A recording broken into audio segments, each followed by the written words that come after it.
우리 함께 묵상할 말씀은 느헤미야 2장 1절에서 8절입니다.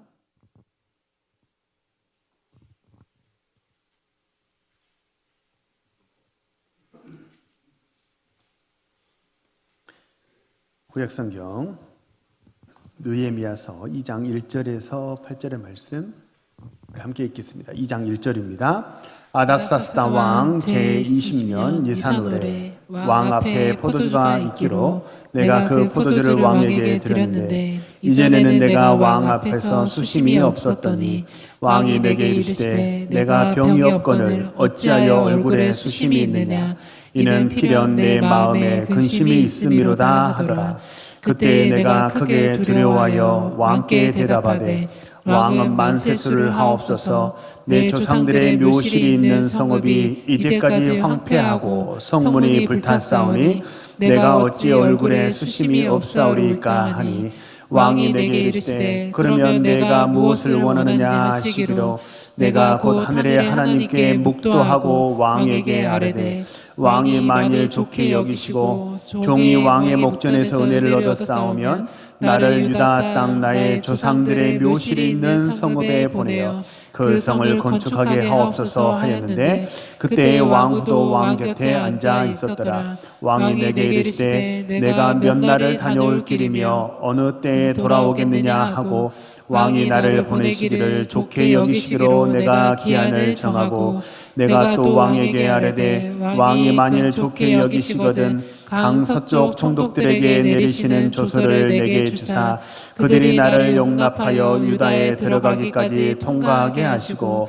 또 왕의 삼림 감독 아삽에게 조서를 내리사 그가 성전에 속한 영문의 문과 성곽과 내가 들어갈 집을 위하여 들보로 쓸 제목을 내게 주게 하옵소서 하매 내 하나님의 선한 손이 나를 도우심으로 왕이 허락하고 아멘.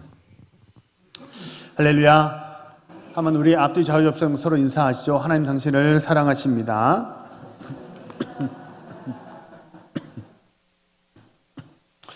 우리 한번 이렇게 고백하시죠. 나는 행복한 사람입니다. 나는 행복한 사람입니다. 예. 하나님의 은혜가 참 우리 손이 미치지 못하는 부분까지 다 채우시고 선하게 인도하시는 줄을 믿습니다. 오늘은 은혜가 빈 곳을 채웁니다 라는 제목으로 말씀을 전하겠습니다. 오늘 본문은 이제 느헤미야에 관한 말씀인데요.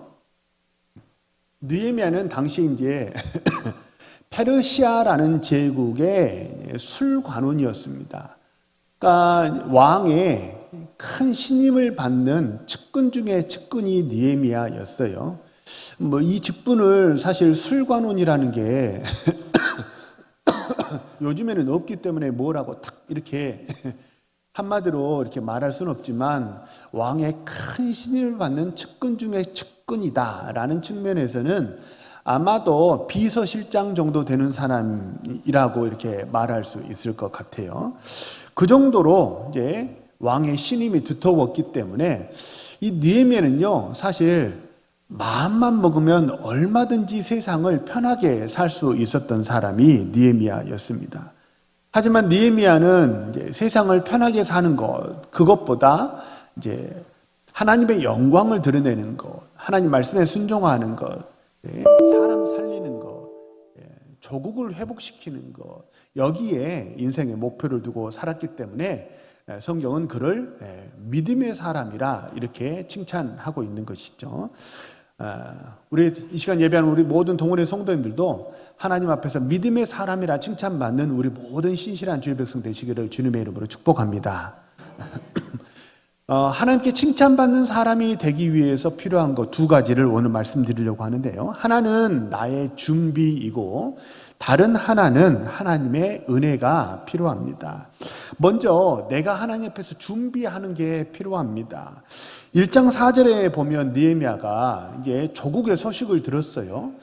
예루살렘이 성벽이 무너지고 성문이 불타고 완전히 폐허가 되고 황폐하게 되었다. 이런 소식을 듣고 아마 느헤미야가 이제 마음이 많이 아팠던 것 같아요. 그래서 5달 동안이나 이렇게 금식하며 기도합니다. 이제 9월에서 시작해가지고 이듬해 1월까지 5달 동안 이렇게 느헤미야가 금식하며 기도했다는 거예요. 근데 기도라는 게 참 묘합니다. 기도가 어떠냐면요, 기도하기 전에는 이건지 저건지 갈피를 잡지 못할 때가 많아요. 갈팡질팡하는 거죠. 또 기도하기 전에는 이게 맞다 싶어서 잡았는데, 그게 맞다 싶어서 그걸 딱 선택했는데, 선택한 다음에 자꾸 안 좋은 결과들이 나오는 경우가 많아요. 하나님 뜻이 아니기 때문이죠. 근데 기도하면 어떻게 되냐면요, 여러 잡다한 생각들이 정리가 됩니다. 생각이 정리가 되면서 영적으로 방향이 잡히고 초점이 맞춰지기 시작한다는 거예요. 뭐가 생명의 길인지, 뭐가 사망의 길인지 영적으로 분별이 되는 거죠. 기도할 때 비로소 이 잡다한 생각들은 정리가 되고 뭐가 보이는 거예요? 몸통이 보이기 시작하는 거죠. 여기로 가야 사는구나 라는 그 길이 딱 분별이 되니까 영적인 분별력, 통찰력, 하나님의 마음이 비로소 우리에게 이제 회복이 되는 거죠. 그러면 어떻게 되냐면 상황에 쫓기지 않습니다. 상황에 쫓기는 사람이 아니라 오히려 상황을 다스리는 사람이 되고 고난을 이길 수 있는 힘과 능력을 위로부터 공급받게 된다는 거예요. 혹시 복잡한 일이 있으십니까? 또 어려운 일이 있으십니까? 감당해야 될 사명이 있으십니까? 성전에서 하나님께 기도하시기 바랍니다. 성전에서 꼭 하나님께 기도하심으로 하나님께서 인도하시는 생명의 길을 인도받는 우리 신실한 주의 백성 되시기를 소망하고 축복합니다. 느헤미야가 그랬다는 거예요. 느헤미야가 예루살렘이 완전히 폐허가 됐다는 소식을 듣고 5달 동안이나 집중적으로 기도했다는 거예요. 집중적으로 기도했더니 어떻게 됐다는 거예요? 하나님이 내 마음속에 뭔가 하나의 생각을 딱 주시고 말도 주시고 생각도 주시고 그리고 길을 하나님이 활짝 열어주시더라는 거예요. 백범일지 아시죠? 읽어보지는 않았더라도 많이 들어보시지 않았습니까? 백범일지에 보면 하나님이 만약 나에게 소원이 무엇이냐라고 물으신다면 서슴지 않고 나의 소원은 감옥에서 나가는 것도 아니고 부자가 되는 것도 아니고 나의 소원은 뭐라고요? 대안의 독립이요 라고 말하는 그런 대목이 나오거든요. 예전에 진짜 오래전입니다. 제가 제 모교에서 그 배우 이영우 씨라고 혹시 얼굴이 기억나시는지 모르겠네요. 키가 훤칠한 그러니까 두상이 얼굴상이 되게 이제 김구 선생하고 되게 비슷하게 생기신 분이에요.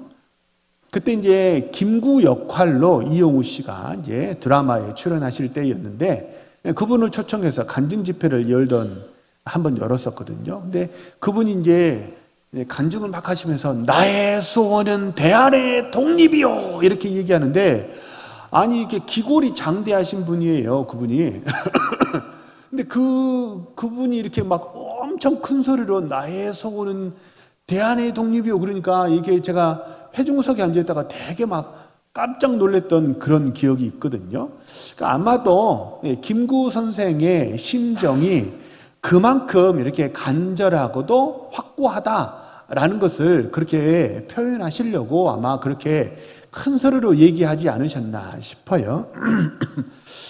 누가 소원을 물었습니다. 자, 하나님이 나에게 지금 소원이 무엇이냐고 물으신다면 뭐라고 대답하시겠어요? 누군가가 나에게 소원을 물었을 때 대답할 수 있다는 건요, 그만큼 뭐예요? 미리 대답할 말이 준비되어 있다라는 뜻 아니겠습니까? 우리도 그럴 수 있다는 거예요. 하나님이 언제 나에게 소원을 물으실지 몰라요. 근데 성경에 보면 정욕으로 구하는 것은 하나님이 들어주신다고요? 안 들어주신다고요? 안 들어주신다고. 그러니까 하나님이 나에게 소원이 무엇이냐고 물으셨는데 그 천금 같은 기회를 정욕을 위해서 구하잖아요. 그러면 그 기회가 헛되게 다 날아가 버린다는 거예요. 근데 기도하면 어떻게 돼요? 하나님의 마음이 무엇인지 알게 되고 잡다한 생각들이 다 정리가 된다는 거예요. 정욕을 위해서 구하는 거, 인간적인 생각들, 혈기, 분노, 짜증, 욕심, 그죠? 이런 안 좋은 것들이 다 이렇게 사라지고 다 몸통이 남아가지고 하나님의 마음을 간구하게 되고 그래서 응답의 축복을 누리게 된다는 거예요. 하나님이 물으실 때 하나님 잠깐만요. 하나님 잠깐만요. 내가 아내에게 좀 물어보겠습니다. 마누라한테 좀 물어보고 그러고 좀 대답하면 안 되겠습니까? 엄마한테 좀 물어보고 대답하면 안 되겠습니까? 그러지 마시고 미리 기도로 잘 하나님께서 물어보실 때 대답을 준비하심으로 응답의 축복을 누리시는 우리 주의 백성 되시기를 소망합니다. 오늘 2절 4절에 보면 이 아닥사스다 왕이 페르시아 왕이죠. 두 번이나 느헤미야에게 묻습니다. 너 얼굴색이 왜 그러니? 그리고 너의 소원이 무엇이니? 내가 너에게 뭐 해주면 좋겠니? 라고 이렇게 물으시니까 느헤미야가 예루살렘 성벽을 재건할 수 있도록 허락해 주십시오 라고 소원을 딱 얘기했다는 거예요. 5달 동안 기도하니까 이게 지금 내가 술관원으로 여기서 이렇게 편히 호의호화호식 하면서 사는 것보다 이게 내가 맡은 사명이구나 라고 하는 것을 느헤미야가 깨달았기 때문입니다. 근데 지금부터가 참 중요해요. 말이라는 게 다르고 다르잖아요. 똑같은 말이어도 이렇게 하면 기분 나쁠 수 있고 저렇게 하면 일이 수월하게 될 수도 있거든요. 당시 이스라엘은요, 바벨론과 페르시아의 공격에 의해서 완전히 나라가 폐허가 된 그런 상태였습니다. 왜 폐허가 됐냐면요, 이스라엘은 지금도 이스라엘 팔레스타인 전쟁이 1년이 지났다는데 지금도 이스라엘에 공격하는 것을 보면요, 이게 정치적인 이유가 있기도 하지만 종교적인 이유가 그 안에 결비되어 있기 때문에 굉장히 강성을 가진 나라가 이스라엘입니다. 뒤로 물러서는 게 없어요. 뒤로 물러선다는 것은 하나님을 버린다는 것을 스스로 그런 의미라고 이렇게 생각하기 때문에 절대 뒤로 물러서지 않습니다. 그래서 바벨론의 공격에도 페르시아의 공격에도 이스라엘은 끝까지 저항했던 거예요. 이게 아닥사스다 왕의 분노를 자극했습니다. 말을 안 들어도 너무나 안 듣는 거죠. 끝까지 저항하니까요. 그래서 이 끝까지 저항하는 이 이스라엘에 대해서 이 아닥사스다 왕의 분노가 하늘을 찔렀던 거예요. 그래서 완전히 나라를 폐허로 만들어버린 거예요. 그런 분위기였기 때문에 예루살렘 재건, 성전 회복이라는 말은요, 당시 페르시아에서는 금기어였습니다. 이 말을 하는 건 곧 무엇을 의미하는 거예요? 반역을 의미하는 거예요. 그러니까 왕 앞에서 우리 조국이 무너졌으니까 우리 조국을 다시 회복할 수 있도록 나에게 기회를 주십시오라는 것은 아무리 왕의 신임을 받는 그런 술관원이라 손 치더라도 그것은 있을 수가 없는 말이죠. 왕에 대한 반역이기 때문에 그렇습니다. 그래서 이 느헤미야가 뭐라고 대답하냐면요, 3절과 5절에 보면 공통적으로 등장하는 말이 하나 있습니다. 그게 뭐냐면 조상의 묘실이라는 말이에요. 느헤미야가 5달 동안 기도하면서 이렇게 이 조국을 회복시켜야 되겠다라고 하는 것을 깨달았는데, 이 내 나라 성벽을 회복시키고 성전을 좀 다시 건설할 수 있도록 허락해 주십시오 라고 하는 말이, 그 말이 왕에게는 너무나 듣기 어려운 그런 말이었기 때문에, 반역하는 말이었기 때문에 말을 딱 바꾼 거예요. 뭐라고요? 조상의 묘실이 황폐하게 되었으니 그것을 좀 보수할 수 있도록 허락해 주십시오, 이렇게 얘기를 했던 거예요. 왜냐하면요, 지금 이제 고대 페르시아는 지금으로 치면 이란입니다. 이란인데, 이란이 지금은 종교가 뭐냐면 이슬람 국가입니다. 이란이 지금은 이슬람 국가이지만 당시에는 어떤 나라였냐면 조로아스터교라는 종교를 가진 그런 나라였거든요. 고대 국가에서는. 이 고대 페르시아는 조로아스터교를 섬겼는데, 이 조로아스터교에서 굉장히 중요한 게 마치 우리나라 유교처럼 공통점이 하나 있어요. 그게 뭐냐면 조상의 묘실에 대해서 굉장히 아끼고 효심이 지극한 그 마음이 그들의 문화 속에 있었다는 거예요. 그래서 이 페르시아에서 살면서 이 느헤미야가 조상의 묘실을 이들은 되게 중요하게 여기는구나 라고는 이들의 문화를 알게 되면서 그래서 말을 바꾼 거죠. 왕이 싫어하는 말, 예루살렘 재건이라는 말 대신에 왕이 이해할 수 있는 말, 페르시아 문화가 받아들일 수 있는 말, 그 말은 뭐예요? 조상의 묘시를 좀 보수할 수 있게, 효를 좀 행할 수 있게 해 주십시오. 이렇게 왕에게 요청을 드렸던 거예요. 하나님의 사명을 감당하는 우리에게 사실 이런 준비가 필요하고 이런 지혜가 필요합니다. 이게 사실 다른 사람에 대해서 자꾸 부정적인 말을 하잖아요. 이게 말이 한 번이지 그 말을 자꾸 하잖아요. 그러면 그 일이 되겠습니까? 일이 잘 안 되죠. 그러니까 싫어하는 거는 하면 안 돼요. 그죠? 대부분 이제 싫어하는 거를 딱 할 수 있는 방법은 하나밖에 없어요. 그 뭘까요? 내가 싫어하는 걸 할 수 있는 방법이 딱 하나밖에 없어요. 성령 하나님이 내게 은혜 주셔서 자기를 부인하는 거예요. 내가 스스로 자기를 부인하고 십자가를 지면 싫어하는 걸 하게 되지만 옆에서 아무리 쪼아대고 시켜도 그 곤조를 꺾지를 못한다는 거예요. 그래서 싫어하는 말을 하면 안 됩니다. 관계만 깨지지 아무런 성령의 역사가 거기 일어나지 않기 때문입니다. 사실 마음의 문이라는 게 어떠냐면요, 마음의 문이 열리면 어떻습니까? 안 될 것도 됩니다. 맞죠? 마음의 문이 열리면 안 될 것도 돼요. 근데 마음의 문이 닫히면 어때요? 될 것도 안 돼요. 이게 마음의 문이라는 게 이게 되게 중요하다는 거예요. 성경에 보면 대적의 문을 얻게 된다고 그러거든요. 우리 사랑하는 모든 성도님들, 대적의 문을 얻게 되는 귀한 은혜가 있기를 진심으로 기도하고 축복합니다. 대적의 문을 얻으려면 어떻게 돼요? 말이 지혜로워야 된다는 거예요. 잠언 25장 11절에 보면요. 경우에 합당한 말은 아로 새긴 은쟁반의 금사과라 그랬어요. 경우에 합당한 말이 우리에게 앞길을 활짝 열어주는 그런 말이라는 거예요. 베드로전서 3장 10절에 보면요. 좋은 날 보기 원하는 자는 혀를 금하여 악한 말을 그쳐라. 성경은 그렇게 말합니다. 왜냐하면 말이라는 게 다 부메랑이에요. 이게 내가 뿌린 대로 그 열매대로 거두거든요. 그래서 자꾸 부정적인 그런 생각을 하게 되면 부정적인 말을 하게 되고 부정적인 말을 하면 부정적인 열매를 거두게 되죠. 그래서 같은 말이면 어떻게 되냐면요.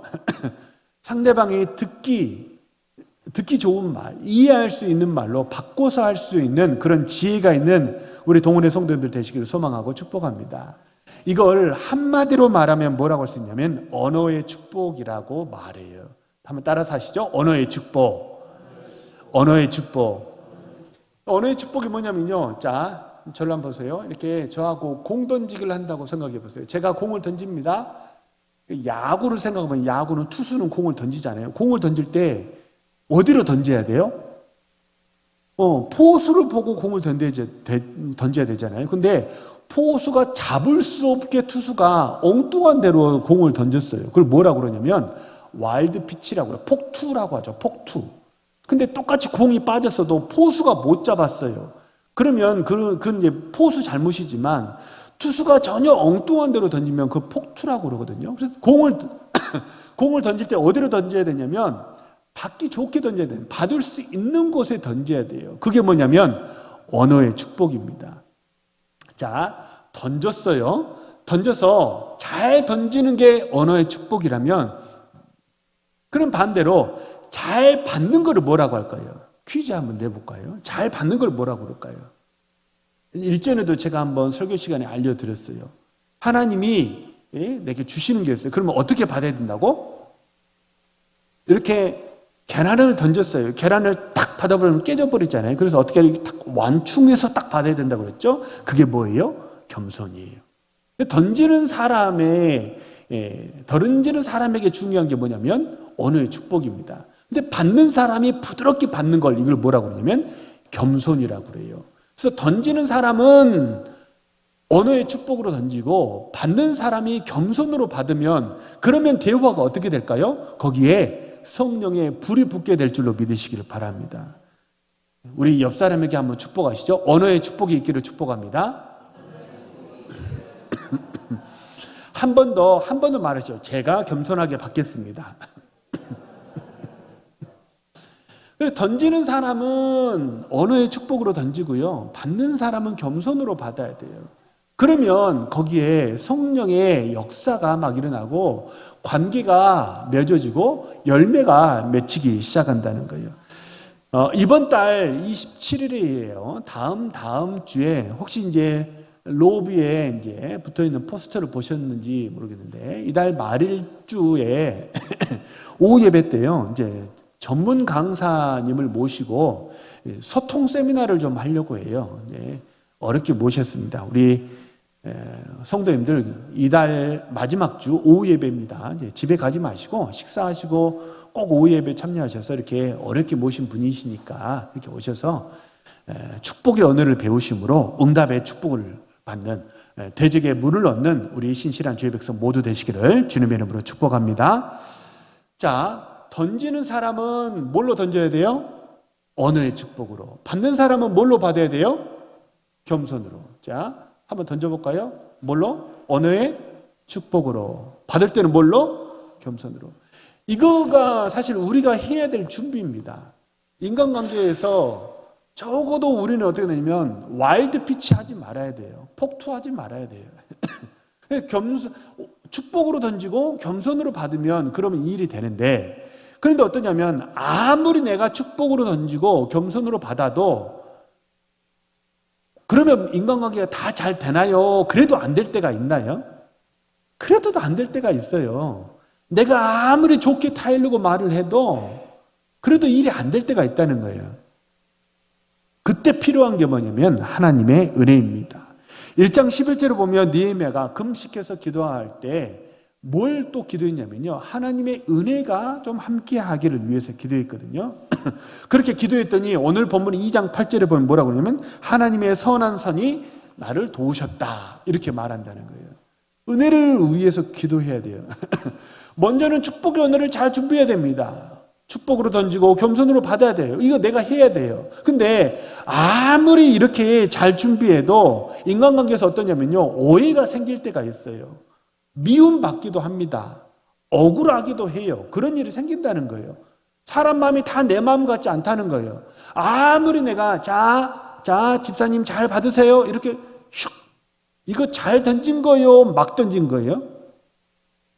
어렵나? 이 정도 되면 되게 좋게 던진 것처럼 표현되잖아요. 그죠?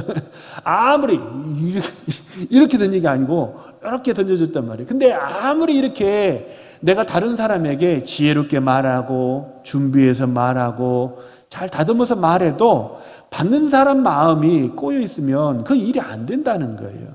그래서 세상 일이 다 내 마음대로 되지 않는다는 거예요.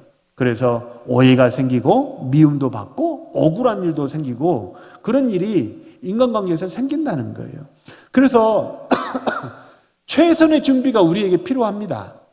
최선의 준비가 필요하지만 최선을 다해서 준비했다고 항상 결과까지 최선의 결과가 내가 만들어낼 수 있다고 장담할 수가 없다는 거예요. 나는 최선을 다해서 준비해야 되는데 그럼에도 불구하고 내 손이 미치지 못하는 부분이 있다는 거예요. 어떻게 다른 사람 마음까지 내가 막 바꾸고 자 내가 좋게 던졌으니까 좋게 받으세요 이렇게 못한다는 거예요.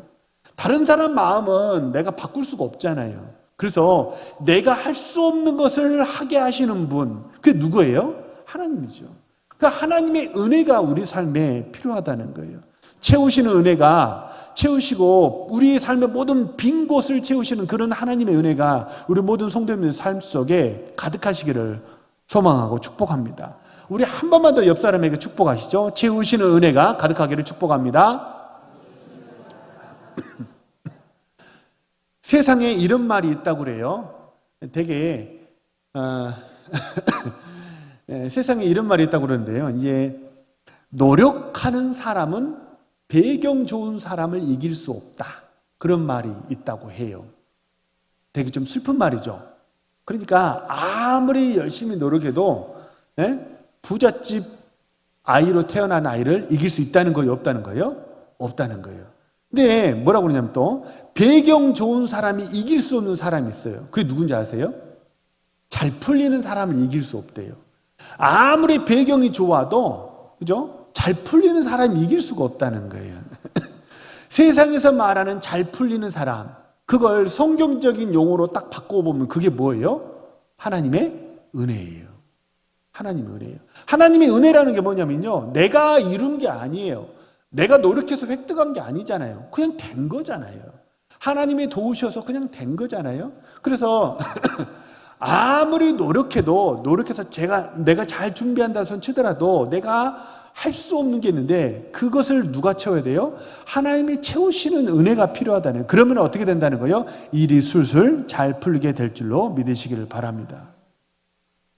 우리가 지금 주일이어서 하나님의 교회에 나와서 지금 이렇게 예배하잖아요. 왜 장사하지 않으시고, 왜 돈 벌러 나가지 않으시고, 왜 공부하지 않으시고, 왜 이 시간 교회 나오셔서 이렇게 예배하십니까? 이유가 뭐예요? 우리가 주일에 나와서 모든 생업을 다 중단하고 딱 끊어버리고 주일에 나와서 멈출 수 있고, 그래서 주님 앞에 나와서 예배하는 게 뭐냐면요, 우리 삶에 로스 나는 것을 누가 채우신다는 거예요? 하나님이 채우신다는 믿음이 있기 때문이라는 거예요. 그 믿음이 우리가 안식일을 기억하여 거룩하게 지키게 한다는 거예요. 내 손에 미치지 못하는 부분이 있습니다.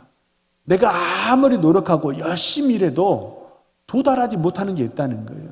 그 부분을 하나님이 로스나게 하지 않으시고 하나님 아버지께서 다 채우시고 이루실 줄로 믿으시기를 바랍니다. 그게 우리가 찬양하고 예배하고 이 시간 주님 앞에 나와서 경배하는 이유라는 거예요.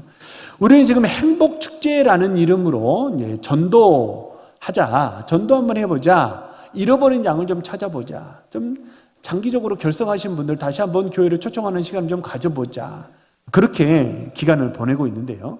전도라는 게 사실 무작정 이렇게 막 교회 끌어다 놓는 게 아니고, 전도라는 게 뭐냐면 관계 맺는 거잖아요.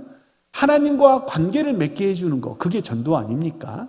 전도라는 게 관계를 맺는 건데요, 관계가 사실 참 따뜻한 말이면서도 참 어려운 말의 관계입니다. 관계가 어떠냐면 그 쉽게 잘 내 뜻대로 되지 않기 때문에 그렇습니다. 이웃과의 관계도, 남과의 관계도 내 마음대로 잘 되지 않아요. 심지어 남은커녕 내 배 아파서 난 내 자식과의 관계도 어떻습니까? 내 마음을 몰라줄 때가 너무 많잖아요. 그래서 보면 내 배 아파서 난 자식인데 나는 도통 그 속을 모르겠다, 그런 말들을 하곤 하지 않습니까? 그게 내 마음처럼 되지 않는다는 거예요. 다른 사람 마음이 내 마음처럼 잘 되지 않아요. 그래서 오해하게 되고 억울한 일이 생기기도 하고 그렇다는 거예요. 그래서 우리가 뭐 해야 됩니까? 채우시는 은혜를 위해서 기도하시는 우리 신실한 주의 백성 되시기를 소망합니다. 기도해야 된다는 거예요. 하나님을 믿는다는 것 자체가 뭐냐면 내가 뭔가를 다 완벽하게 메이드할 수 없다는 것을 전제로 합니다. 예배한다는 것이, 찬양한다는 것이, 기도한다는 것이, 말씀을 의지한다는 것이 뭘 전제로 하냐면 하나님의 은혜가 있어야 살 수 있습니다. 하나님의 은혜가 모든 것을 이루고 열매 맺게 합니다라는 것을 전제로 하거든요. 그래서 우리가 기도해야 됩니다. 왜냐하면 내 손이 미치지 못하는 게 세상 살면 살수록 더 많다는 걸 느끼지 않으세요? 어렸을 때는 다 내가 하면 할 수 있다고 생각했어요. 청소년기 지나고 청년기를 지나고 결혼하고 애 낳고부터가 이제 드라마틱합니다. 내 배 아파서 난 내 자식인데 내 마음대로 안 되잖아요. 그리고 나이가 점점 들면서 직위가 올라가고 세상에서 나이가 점점 많아지면서 내 뜻대로 안 되는구나, 안 되는 게 너무 많구나, 그걸 느끼잖아요. 그죠? 그래서 우리가 기도해야 돼요. 그래서 교회에서 보면 기도하시는 분들을 보면 젊은 사람들은 기도를 잘 안 해요. 나이 드신 분들이 기도 자료로 많이 나오잖아요. 그게 연로하신 분들이 시간이 많아서 기도하는 그게 아니에요. 하나님의 은혜가 필요하구나 라는 것을 훨씬 더 아주 절절히 마음속에 느끼시기 때문에, 그렇기 때문에 기도의 자리로 그분들이 나오시는 거죠. 채우시는 하나님의 은혜를 간절히 간구하시기 바랍니다. 하나님의 은혜 속으로 들어가시길 바랍니다.